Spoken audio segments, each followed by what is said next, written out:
بسم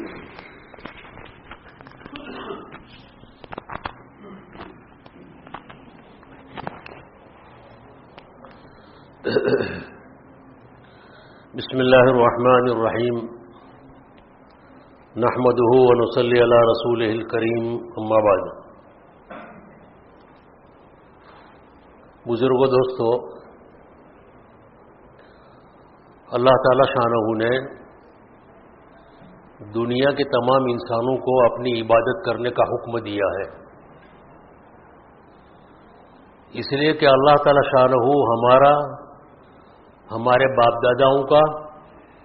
اور کائنات کی تمام چیزوں کا پیدا کرنے والا رب ہے. وہی روزی دیتا ہے، وہی سلاتا ہے، وہی جگاتا ہے، اور وہی ہمارے سارے کام بناتا ہے. دنیا کی چند سالہ زندگی گزار کر پھر لوٹ کر اسی کے پاس جانا ہے اور اپنے زندگی کے اعمال کا حساب دے کر انجام پانا ہے. اس لیے عبادت کے قابل تو وہی ہے. اللہ تعالی شانہ نے بندوں کے لیے زندگی گزارنے کے لیے کچھ اصول و آداب نبیوں کے ذریعے سے دنیا کے انسانوں کو پہنچائے کہ اے میرے نبیوں، تم دنیا کے انسانوں کو علل اعلان یہ بات سمجھا دو کہ اللہ کے سوا کوئی معبود نہیں، وہ وحدہ لا شریک ہے، عبادت اس کی جائے گی، اطاعت اس کی جائے گی. اور اللہ تعالی شانہ نے جس زمانے کے نبیوں کو امت کے لیے نبی بنا کر بھیجا، دنیا کے انسانوں کو یہ تعلیم دی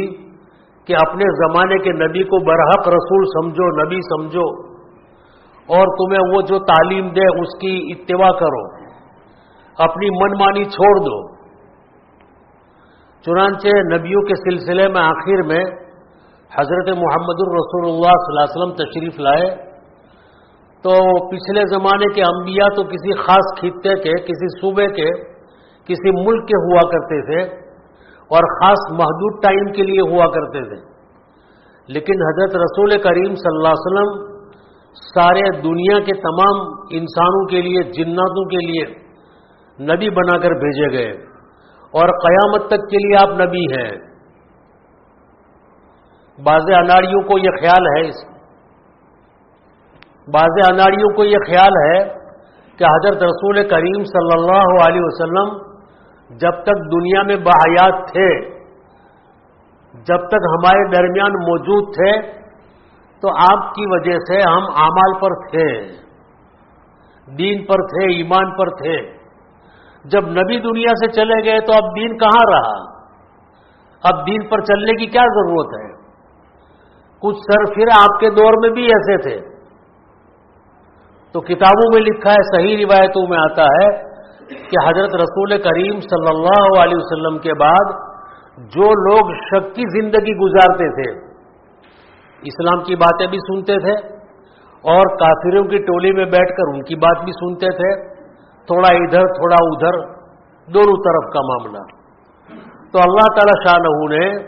ایسے لوگوں کے لیے بہت بڑی دھمکی بیان فرمائی کہ تم اگر اسلام کی باتوں کو سن کر بظاہر اس کے حق ہونے کا دعویٰ کرتے ہو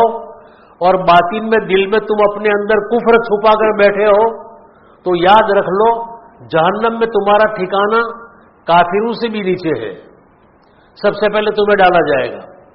کافروں کو، مشرکوں کو بعد میں ڈالا جائے گا، اس لیے کہ وہ تو کھلے مہار رب کو مانتے ہی نہیں. تو ایک ٹولی نے رسول پاک علیہ الصلوۃ والسلام کے وصال پر زکوٰۃ دینے سے انکار کر دیا کہ ہم زکوٰۃ نہیں دیں گے. صدیق اکبر رضی اللہ تعالیٰ عنہ کو صحابہ کے مشورے سے امیر المؤمنین قرار دیا گیا، اور جب آپ امیر المؤمنین بنے تو سب سے پہلے آپ نے زکوٰۃ وصول کرنے کے لیے قاصد تیار کیے اور ان کو ہر قبیلے میں روانہ کیے کہ ان کے مال کی، جانوروں کی تعداد کے حساب سے حساب لگا کر ان سے زکوٰۃ وصول کرو. تو جو ٹولی شک میں مبتلا تھی اور جن کو ایمان اور یقین پر پورا پختہ یقین نہیں تھا، ان لوگوں نے یوں کہا کہ ہم زکوٰۃ نہیں دیں گے. اس لیے کہ اب ہمارے درمیان نبی موجود نہیں ہے، اس لیے ہم زکوٰۃ نہیں دیں گے۔ صدیق اکبر رضی اللہ تعالیٰ عنہ نے ارشاد فرمایا کہ میں نبی کا نائب ہوں، خلیفہ ہوں، اور جیسے نبی نے دنیا کے لوگوں کو من وعن کما حقہ شریعت کے احکام پہنچائے ہیں، اسی ذمہ داری کے تحت میں بھی دنیا کے انسانوں کو اللہ کے دین کا پیغام پہنچانے والا ہوں۔ جیسے رسول اکرم صلی اللہ علیہ وسلم کے زمانے میں زکوٰۃ فرض تھی، میرے دور میں بھی رہے گی اور قیامت تک رہے گی۔ اگر کوئی زکوٰۃ کا انکار کرتا ہے کہ وہ فرض نہیں ہے، میں اس کو فرض نہیں مانتا ہوں، تو وہ ایمان سے نکل گیا۔ چنانچہ آپ نے ارشاد فرمایا کہ کان کھول کے سن لو، میرا قاصد تمہارے پاس آئے گا اور تمہارے جانوروں کی اور تمہاری مال پراپرٹی کا حساب لگائے گا، اور جو زکوٰۃ شریعت کے اعتبار سے لاگو ہوگی اس کو تمہیں ادا کرنا پڑے گا۔ اگر تم اس میں چونو چرا کرو گے تو تمہارے ساتھ جنگ کی جائے گی۔ پھر آپ نے ارشاد فرمایا کہ بکریوں کا جو زکوٰۃ کا سلسلہ ہے، جس پر زکوٰۃ لاگو ہوتی ہے،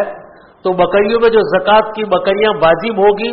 اگر اس کے گلے میں جو رسی ڈالی جاتی ہے وہ بھی دینے سے انکار کرو گے، جب بھی تم سے جہاد ہوگا پورا وصول کیا جائے گا۔ اور پھر آپ نے ارشاد فرمایا کہ میں رسول اکرم صلی اللہ علیہ وسلم کا غار ثور کا ساتھی ہوں۔ میں نے اس وقت میں ایمان قبول کیا ہے جبکہ رسول اکرم صلی اللہ علیہ وسلم کو دنیا نبی نہیں مانتی تھی، نہیں جانتی تھی۔ اس وقت میں نے سب سے پہلے مردوں میں ایمان قبول کیا ہے، اور ایمان میرے رگ و ریشے میں اتر چکا ہے۔ خیر، تو آپ نے ارشاد فرمایا جلالیہ انداز میں، ایون قصدین وانا حی، کہ میں زندہ ہوں اور میری نظروں کے سامنے دنیا کے لوگوں میں دین ٹوٹ جاوے، دین کے اوپر عمل چھوٹ جاوے، اور میں زندہ رہوں، یہ نہیں ہو سکتا۔ یا تو میں زندہ رہوں گا تو دین زندہ رہے گا، یا تو پھر میں شہید ہو جاؤں گا، لیکن دین کے اوپر آنچ آوے یہ کسی قیمت پر گوارا نہیں ہے۔ تو علماء فرماتے ہیں کہ صحابہ کرام کا جو مقام اور جو مرتبہ ساری امت میں نبیوں کے بعد جو بہت اونچے درجے کا جو مقام ملا ہے، وہ ان صحابہ کے ایمان کامل اور اتباع رسول میں کمال اور اللہ کی محبت میں بے مثال قربانیاں، یہ سارے معاملات تھے، اس لیے اللہ نے ان کو اتنے اونچے مقام پر بٹھایا تھا۔ لیکن صحابی کا درجہ یہ کسب سے یعنی محنت سے حاصل نہیں ہوتا۔ جیسے کوئی آدمی اپنی عبادت کے بل بوتے پر نبی بننا چاہے تو نہیں بن سکتا، یہ وہ بھی چیز ہے، اللہ جس کو نبی بناوے وہی نبی بنے گا۔ تو صحابہ کی جماعت بھی اللہ کی طرف سے چنی گئی تھی۔ جن جن ہستیوں کو اللہ نے صحابیت کے لیے قبول کر لیا، اللہ نے ان کو صحابہ کا درجہ دے دیا۔ اب ساری دنیا کے غوث، قطب، ابدال اور بڑے بڑے چوٹی کے جو ہے عبادت گزار جمع ہو جائیں ساری دنیا کے، اور ایک ادنا صحابی کے ایمان کا مقابلہ کرنا چاہیں تو نہیں کر سکتے، اس لیے کہ صحابی کا ٹائٹل، صحابی کا مقام یہ اللہ کی طرف سے پسند کر کے دیا جاتا ہے۔ ایک دور تھا جو چلا گیا، لیکن بعد میں آنے والوں کو اگرچہ وہ صحابہ جیسے اعمال میں مضبوط نہیں ہے، ان کی جیسی زندگی گزارنے کے قابل بھی نہیں ہے، لیکن قرآن پاک میں اللہ تعالی شاہ نے ایک حکم نازل فرمایا، اطیعوا اللہ و اطیعوا الرسول و اولی الامر منکم، کہ رسول اکرم صلی اللہ علیہ وسلم کے دنیا سے تشریف لے جانے کے بعد تم لوگ اللہ کی اطاعت کرو، سب سے پہلے اللہ کے حکموں کو مانو، اس پر عمل کرو، رسول اکرم صلی اللہ علیہ وسلم کو سچا رسول مانو، اور ان کی دین اور ان کی شریعت کی باتوں کو اپنی زندگی میں معمول بناؤ، آپ کی سنتوں کو اختیار کرو، وہ اولی الامر منکم، اور اس کے بعد اگر رسول اکرم صلی اللہ علیہ وسلم کے بعد اگر صحابہ بھی نہ رہے، تابعین بھی نہ رہے، اور بڑے بڑے دین کے مجاہدین نہ رہے، تو تمہارے لیے ضروری ہے کہ تم ایسے لوگوں کی باتیں سنا کرو جن کی باتیں قرآن اور حدیث کے حوالوں سے مستند ہیں، وہ اولی الامر منکم، اس سے مراد محدثین، مفسرین، فقہائے امت اور اجماع امت میں وہ علماء جن کے حق ہونے پر پوری امت کا اجماع اور یقین ہے، ایسے علماء کی باتوں کو سنا کرو اور اپنے ایمان کی حفاظت کر کے اپنی زندگی بسر کرو۔ یہ الگ بات ہے کہ ایک آدمی اگر جہالت کا پتلا ہے اور کشمکش میں مبتلا ہے اور اتنا مضبوط بنا ہوا نہیں ہے اور اعمال میں اگر کوتاہیاں کرتا ہے تو ان کوتاہیوں کی تلافی کے لیے اللہ تعالی شانہ نے مرد مومن کو توبہ استغفار کا دروازہ کھلا رکھا ہے کہ توبہ کر لو، اور توبہ ایسی کرو جو میں کہتا ہوں۔ اللہ فرماتے ہیں توبہ صرف اپنے گال پر ہاتھ مارنے کا نام نہیں ہے اور کسی آواز کو نکالنے کا نام نہیں ہے، اور توبہ جو ہے صرف توبہ توبہ کرنے کا نام نہیں ہے، بلکہ توبہ اللہ کے نزدیک وہ توبہ قبول ہے جس میں گناہوں کو شرمندگی سے اور ندامت کے ساتھ اللہ کے سامنے معافی مانگی جائیں کہ پروردگار یہ نہ ہونے والا کام ہو گیا تو مجھے معاف کر دے، اور آئندہ میں اس کام کو نہیں کروں گا، اس کا وعدہ کرنا پڑے گا۔ اور گناہ میں اگر کسی بندے کا حق ضائع کیا ہے تو سب سے پہلے توبہ کرنے کے بعد اس کے حق کو ادا کرنا پڑے گا۔ اگر فرضوں کو چھوڑا ہے تو فرضوں کو قضا میں ادا کرنا پڑے گا، یہ ہے توبہ۔ بہرحال یہ سارا سلسلہ چل رہا ہے، لیکن کچھ لوگ ایسے بھی پائے جاتے ہیں جو دین متین کی اتباع میں بہت کچے اور بہت کمزور ہیں، فرضوں کے لالے پڑ رہے ہیں، سچ بولنے میں بہت پیچھے ہیں، ایمانداری والی باتوں میں بہت فیل ہیں، یعنی دین پر بہت ہی کمزوری کا مسئلہ ہے۔ یوں سمجھیے کہ ان کے اوپر اسلامی ٹائٹل تو لگ سکتا ہے، لیکن کامل مسلمان کا ٹائٹل اگر لگانا چاہیں تو وہ اس کے اوپر مشکل ہے۔ تو اس کے بارے میں علماء فرماتے ہیں کہ دل کے یقین کے اعتبار سے آدمی کو اتنا مضبوط بننا پڑے گا کہ اگر میں اپنی کمزوری کی وجہ سے یا اور کسی مجبوری کی وجہ سے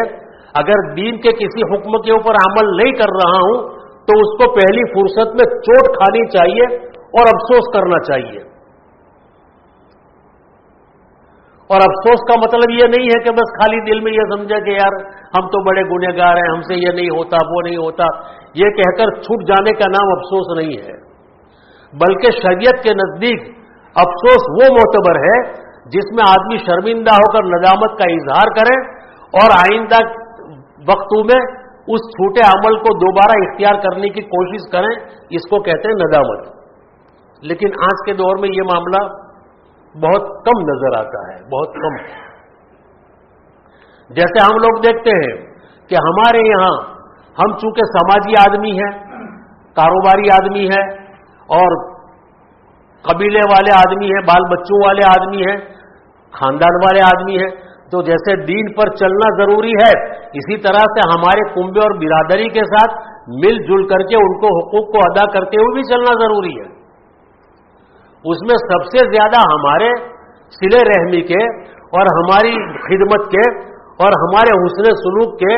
اگر کوئی زیادہ حقدار ہے تو دنیا اس پر متفق ہے کہ سب سے پہلے اللہ کے بعد، اللہ کے رسول کے بعد ہمارے حسن سلوک کے حقدار جو ہے وہ اپنے والدین ہیں، ماں باپ ہیں۔ اس لیے اللہ تعالی شانہ نے قرآن پاک میں ایمان والوں کو بڑی تاکید سے بیان فرمایا کہ وَبِالْوَالِدَيْنِ احسانا، کہ تم اپنے والدین کے ساتھ احسان کرو، وَلَا تَقُلْ لَهُمَا اُفٍّ وَلَا تَنْهَرْهُمَا، اگر وہ تم کو کوئی تکلیف پہنچ جاوے ان کی طرف سے تو ان کو جواب میں اف تک نہ کہو، وَلَا تَنْهَرْهُمَا، اور ان کو جھڑکو بھی مت، وَقُلْ رَبِّ ارْحَمْهُمَا كَمَا رَبَّيَانِي صَغِيرًا، اپنے ماں باپ کے لیے اپنے رب کے سامنے دعا کرو کہ پروردگار عالم میرے دونوں ماں باپ پر رحم فرما اور ان کے اوپر کرم فرما، ان کو معاف کر دے، ان لوگوں نے بچپن میں میری بڑی رعایت کی ہے، بڑی خدمت کی ہے۔ اس طرح سے اللہم رب ارحمہما کما ربیانی صغیرا دعا پڑھ کر کے ہر نماز کے بعد ان کے حق میں دعا کریں۔ اور علماء نے تو مسئلہ یہاں تک لکھا ہے کہ اگر کسی کے والدین بالاتفاق مان لو کہ وہ غیر مسلم ہے، اسلام میں داخل نہیں ہے، بیٹا مسلمان ہے، والدین غیر مسلم ہیں، تو اب کیا کیا جائے گا؟ تو قرآن پاک کی تعلیم اور حدیث پاک کی تعلیم کے مطابق معاملہ یہ بنے گا کہ والدین کو حسن سلوک کے ساتھ پیار محبت سے آداب سے ان کو اسلام کی تلقین کی جاوے گی کہ اسلام قبول کر لو، اسی میں ہماری نجات ہے۔ دعوت دیتے رہو پیار سے محبت سے حکمت سے دلائل سے، مان لے تو فبیہا،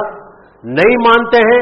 تو ہمارا حسن سلوک ان کے ساتھ جاری رہنا چاہیے اگرچہ وہ اسلام میں داخل نہ ہو،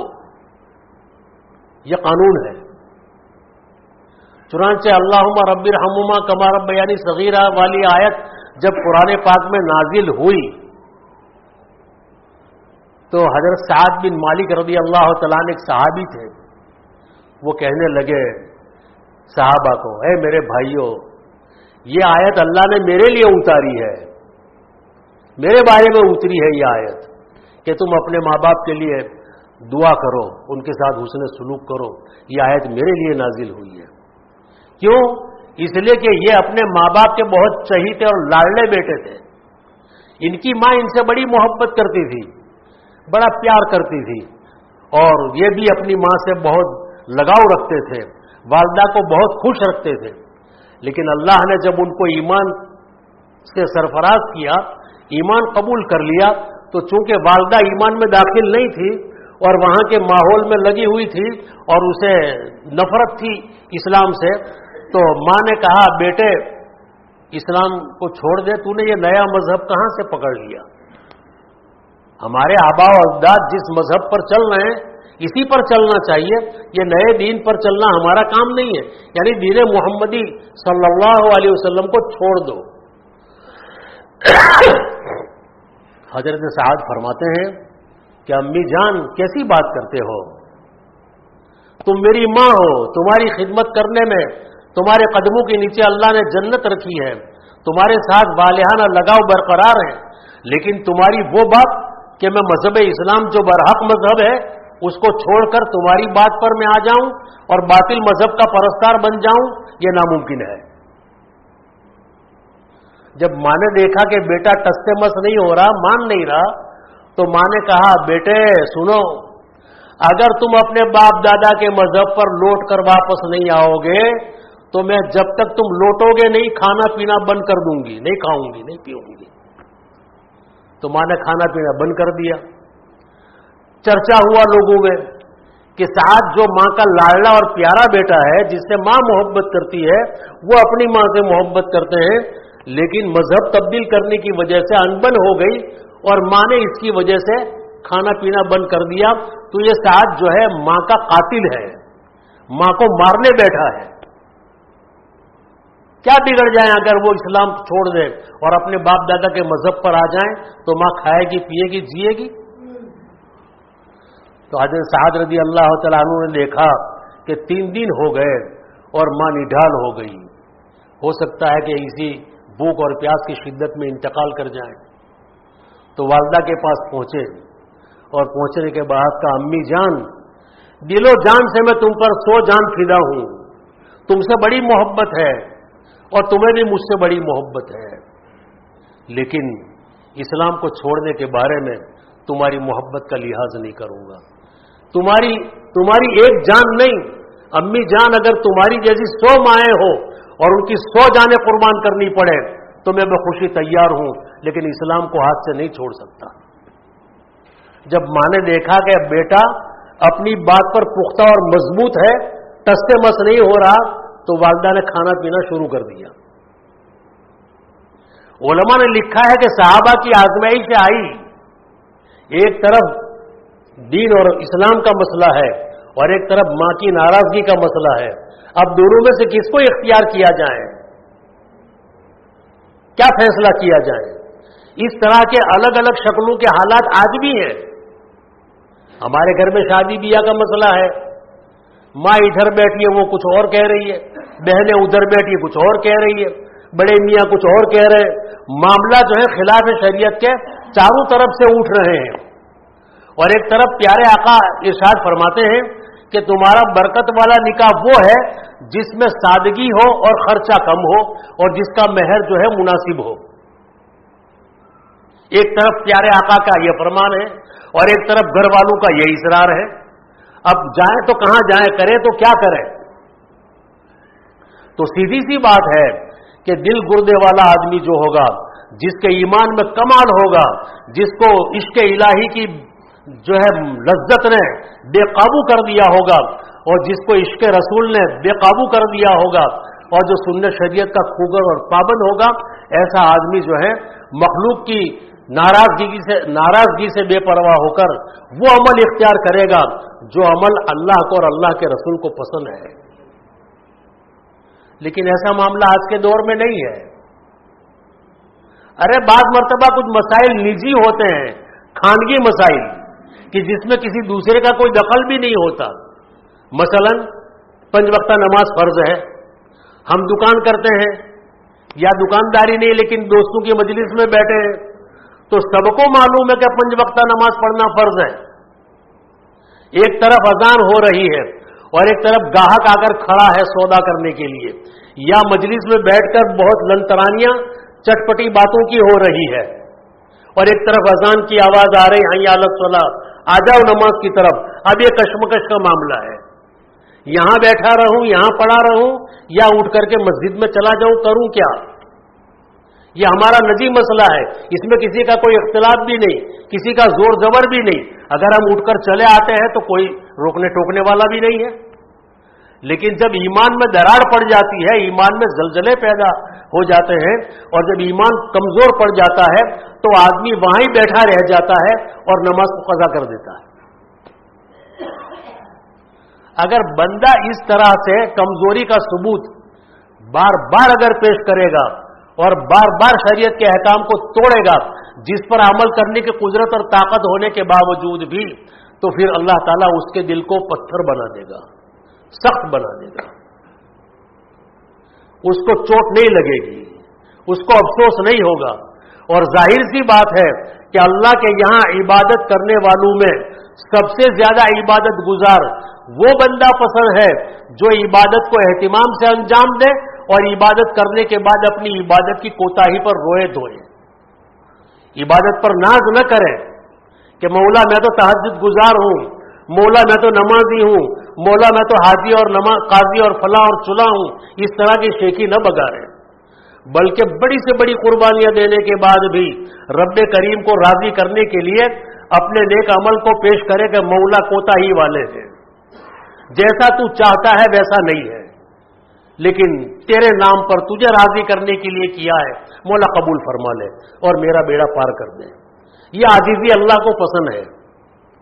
اور ساری دنیا جانتی ہے کہ صحابہ کرام کے بعد دنیا میں بڑے بڑے جتنے بھی اہل اللہ گزرے ہیں وہ ایک صحابی کا مقابلہ نہیں کر سکتے. اور صحابہ کی جماعت میں صدیق اکبر کا جو مقام ہے وہ صحابہ میں نمبر اول کا مقام ہے, صحابہ میں ٹاپ لیول کے صحابی ہیں. اب ان کی شرافت, ان کی بزرگی کے بارے میں علماء فرماتے ہیں, بعض صحابہ یوں کہا کرتے تھے کہ ہماری زندگی بھر کی عبادتیں اور زندگی بھر کی قربانیاں ہم ابو بکر کو دے دیں, اور اس وہ ایک رات جو غار ثور میں حضور پاک صلی اللہ علیہ وسلم کے ساتھ بتائی تھی اور آپ کو سانپ نے ڈس لیا تھا اور آپ کے آنسو ٹپکنے کی وجہ سے سرکار کی آنکھ کھل گئی تھی. سرکار نے پوچھا ابو بکر کیوں رو رہے ہو؟ فرمانے لگے یا رسول اللہ سانپ نے ڈس لیا ہے. تو آپ نے اپنا لعاب مبارک لگایا اور فوراً آپ کو شفا مل گئی. صحابہ فرماتے ہیں کہ ہماری پوری زندگی کا ثواب ان کو دے دیا جائے اور غار ثور کی ایک رات کا ثواب اگر ہم کو مل جائے تو ہم سودا کرنے کو تیار ہیں. اتنے بڑے اونچے درجے کے صحابی بھی حضرت رسول کریم صلی اللہ علیہ وسلم کے پاس آ کر یوں پوچھا کرتے ہیں یا رسول اللہ صلی اللہ علیہ وسلم, نماز کی حالت میں اللہ تعالی شانہ بندے کی دعا قبول فرماتے ہیں, یہ آپ کا ارشاد ہے. تو یا رسول اللہ صلی اللہ علیہ وسلم, میں نماز میں چونکہ مختصر وقت ہوتا ہے تو میں کون سی ایسی مختصر دعا مانگوں کہ جس کی برکت سے میرا بیڑا پار ہو جائے؟ تو درود ابراہیم پڑھتے قائد اخیرہ میں ہم, التحیات تشہد کے بعد درود ابراہیم, اس کے بعد وہ دعا پڑھتے ہیں اللہم انی ظلمت نفسی ظلمن کثیرا. پیارے آقا صلی اللہ علیہ وسلم نے فرمایا کہ ابو بکر جب درود ابراہیم تمہارا پورا ہو جائے تو پھر تم پڑھو اللہم انی ظلمت نفسی ظلمن کثیرا. یہ دعا پڑھ لو تمہاری مغفرت ہو جاتی ہے. اب اس دعا کا مطلب تو آپ جانتے ہی ہیں کہ اس دعا میں قاعدے اخیرہ میں بیٹھنے کے بعد بندہ اپنے رب سے یوں کہتا ہے کہ اللہ میں نے اپنی ذات پر اپنی جان پر ظلم کیا. حالانکہ نماز پڑھی ہے, کہاں ظلم کیا ہے, لیکن بندے کی شان اسی میں ہے, بندے کا کمال اس میں ہے, اور بندے سے اللہ راضی اس وقت میں ہوتے ہیں جبکہ نیکی کرنے کے بعد بھی رب کریم کے سامنے عاجزی سے روئے اور عاجزی سے اللہ کے سامنے توبہ کریں. تو اللہم انی ظلمت تو آپ نے سکھائی. چنانچہ آج بھی اس دور سے لے کر آج تک اور قیامت تک سارے نماز پڑھنے والے تشہد اور درود ابراہیم پڑھنے کے بعد اللہم انی ظلمت تو پڑھتے ہیں. تو سیدھی سی بات ہے کہ ہم توبہ استغفار میں کامل اور مکمل تو جب ہی بن سکتے ہیں جبکہ ہمیں دین کے احکام کے ٹوٹنے پر جھٹکا لگے. نماز چھوٹ گئی تو کھانا کرکرا ہو جائے, معمولات چھوٹ گئے تو نیند اونچاٹ ہو جائے, اور کوئی غلطی ہو جائے تو آدمی غم کے مارے مایوس ہو جائیں. جس کی یہ حالت ہو